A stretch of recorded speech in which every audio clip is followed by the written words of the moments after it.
அஸ்ஸலாமு அலைக்கும். வாங்க இன்றைக்கி இந்த முட்டை வச்சு நம்ம வந்து முட்டை மிளகு வறுவல் செய்யலாம். இது வெரைட்டியான எல்லா சாதத்துக்கும் நல்ல சைட் டிஷ்ஷாக செம்மையாக இருக்கும். நம்ம இது எப்படி பண்ணலாங்கிறது நம்ம வீடியோக்குள்ளே போய் பார்க்கலாம்.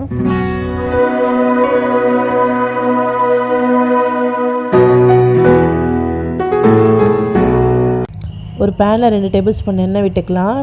கடுகு பருப்பு பொரிஞ்சதுக்கப்புறம் ஒரு வரமிளகாய் கிள்ளி சேர்த்துருக்கேன். ஒரு கொத்து கருவேப்பிலை சேர்த்து நல்லா பொரிஞ்சு வந்ததுக்கப்புறம் ஒரு 10 பல்லு பூண்டு சேர்த்துக்கலாம். இப்போ பொடிசாக கட் பண்ணி வச்ச மீடியமான 2 சைஸ் வெங்காயம் சேர்த்துக்கிறேன். இது எல்லாத்தையும் நல்லா இந்த எண்ணெயில் போட்டு நல்லா வதக்கிக்கலாம். வெங்காயம் வந்து நல்லா ப்ரௌன் கலர் சேஞ்ச் ஆகிற அளவுக்கு நல்லா வதக்கிக்கோங்க, பச்சை வாசனை போகிற அளவுக்கு. இந்த பூண்டும் நல்லா இதிலே வதங்கி வரணும்.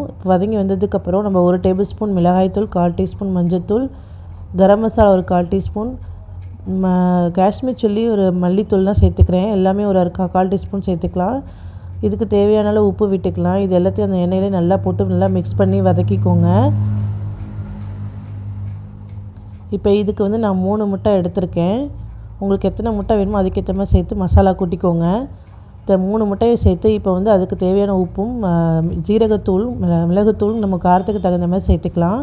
இப்போ ஒரு மூடி போட்டு நல்லா வந்து 3 நிமிஷம் கழித்து இப்படி நல்லா கட் பண்ணி நல்லா திருப்பி போட்டு நல்லா வந்து மிக்ஸ் பண்ணி விடலாம்.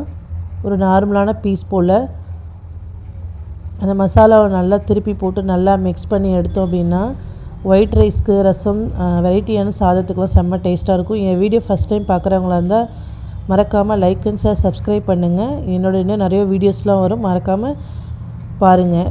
பிடிச்சிருந்தால் லைக் அண்ட் ஷேர் சப்ஸ்கிரைப் பண்ணுங்கள். அஸ்ஸலாமு அலைக்கும்.